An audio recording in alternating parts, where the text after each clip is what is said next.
Hello, this is Nick from Laptop Media, and today we will show you how to open the Acer Nitro 17, AN17-42. If you want to open this big gaming laptop, you have to undo 11 Phillips head screws.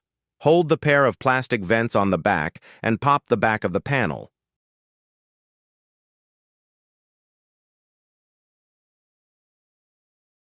The easiest method is to pop the exhausts individually using both hands to gently separate the bottom cover until it reaches the level of the LAN connector.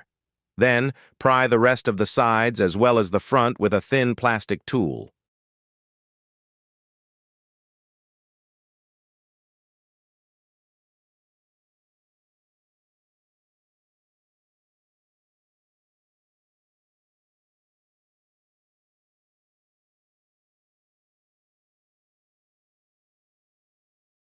The battery isn't secured to the chassis with screws because there is a dedicated socket for it on the inside of the bottom panel alongside a large dust filter for the two central grills.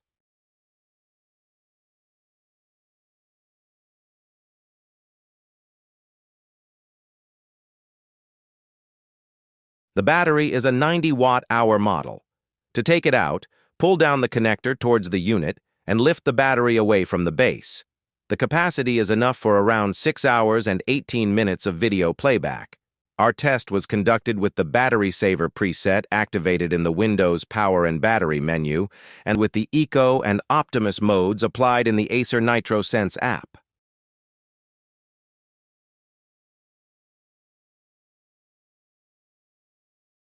The RAM section, the right SSD slot, and the system NVMe are covered with heat shields.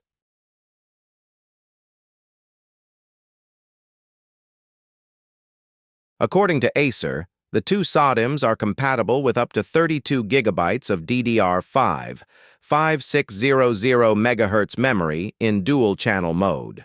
However, since the CPU can support up to 256 gigabytes, this laptop likely wouldn't have issues running a larger amount of memory than the official manufacturer's specified limit.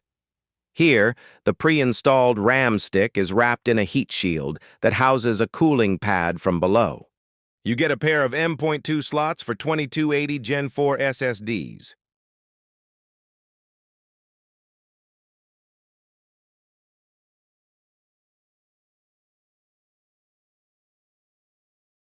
The Wi-Fi 6E card can be seen close to the left NVMe slot.